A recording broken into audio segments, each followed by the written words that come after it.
You both grew up in small He was towns. talking to me, by the way. Yeah. Do I have to admit that she's really the prettier of the two? What can I say? You grew up in Pennsylvania. You're not a Kentuckian. Oh, no. Where in PA? It's a small town called Blairsville, Pennsylvania. Yeah, I think there was a witch project, right? Probably. Probably. Yeah. And where did your musical career begin there? Was your house filled with music? No. No.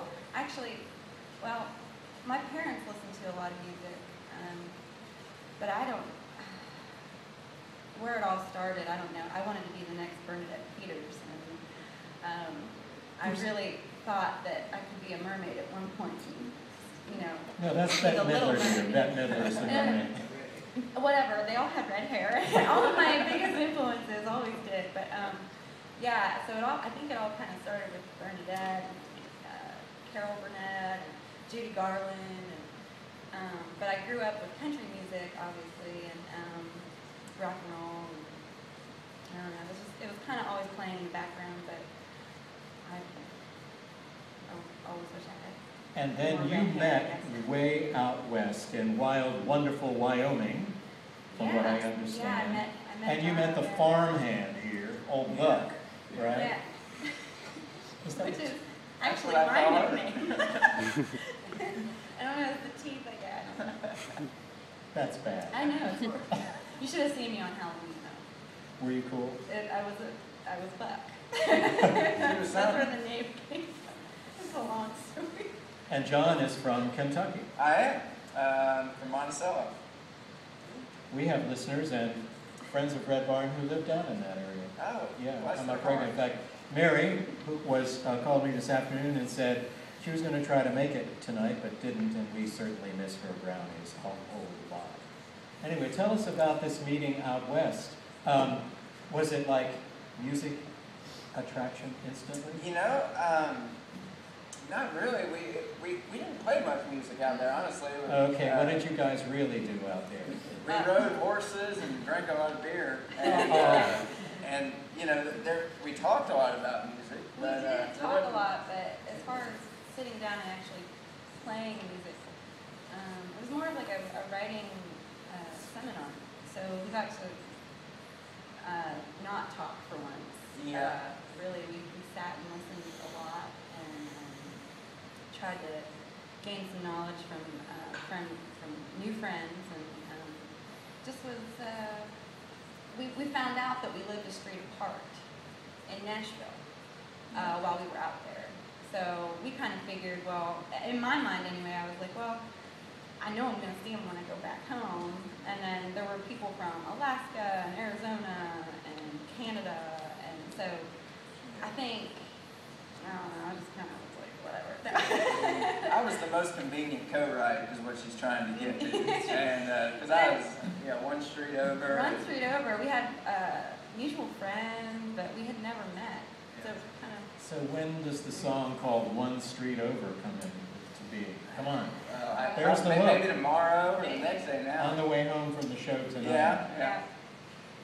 Where is your songwriting taking you in Nashville? You are working together, obviously. Up and down the street. Having songs. You know. My first office in Nashville has been demolished. It was a phone booth on the corner. Oh, I love that phone booth. It's gone now.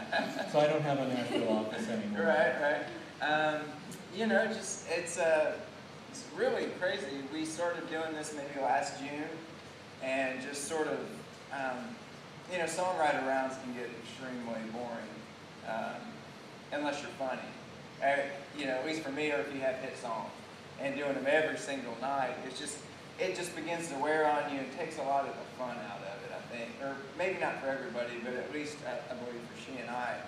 And so we got together when we got back to from Wyoming, and kind of started writing songs, and we were like, oh, you just want to start playing these rounds together, because we would get calls, about every day of the week from a friend, and it's hard to tell a friend no when it's something like, will you come out here and play your songs for people tonight?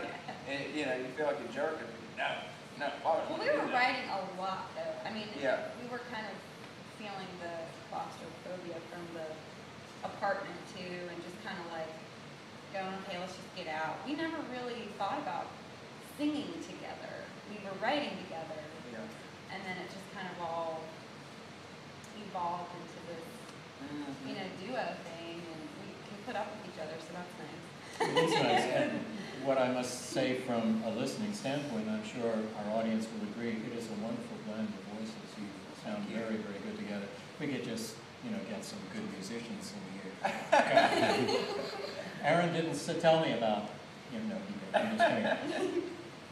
You all were recommended to us by Aaron Retier, who is a great friend of Red Bar and has been on the show a couple of times. Yeah. He's a singer-songwriter also, and couldn't not be with us this evening, so he suggested that you all might come up, and you have. Are you getting any success with your writing at this point? Yeah, it's Tell us about it. It's really crazy. You know, people like the phone's ringing. No one's put the pen to a check yet, but you know you know. So who knows what anything is? But at least they're saying nice things. Yeah, that's And it might, you know, who knows? But at least it's, you know, we keep getting asked to play all these the bigger shows in Nashville for what we're doing. For instance, like the Whiskey Jams, which is down at a big Music Row kind of bar, and that was sort of out in the blue, and now they want us back. And the Billy Block show, this will be the 3rd month in a row. That every time that we play, they asked us to do it again next month, directly after the show. So, you know, it's hard to plan for that, but so it's going well. It's better than I think that we ever would have thought that it would have. Considering it was all conceived from just, you know, amusement for ourselves, really, you know. And the fact that you're in Nashville is the reason you sort of are favoring the country bent, or do you write other things as well? You know, I think we write anything we think sounds. I had a dream. I know, No, not right? that, I try not to bust that out every chance I get. No. I put him through that like once a month. I'm like, you know, you gotta listen to a lot of musicals have. I mean, it's great songwriting. Well, I must share with you, we had a group on some weeks ago called the Blood Roots Barter out of Hyden, Kentucky. They play voodoo grass, which sounds a lot like klezmer music to me, and right in the middle, if I were a rich man, doobie doobie doob, and I said, oh my, first time on Red Bar and show music, I loved it. So your love for theater was there that night. What I'd like to do is to have you, if you would, play 3 more songs for us to get us out. sure. We've been having a wonderful singer-songwriter night here. We've had a blues-influenced acoustic, we've had a bluegrass and folk influence, and now we have Nashville talking to us. So talk to us once again. Ladies and gentlemen, the Devious Angels.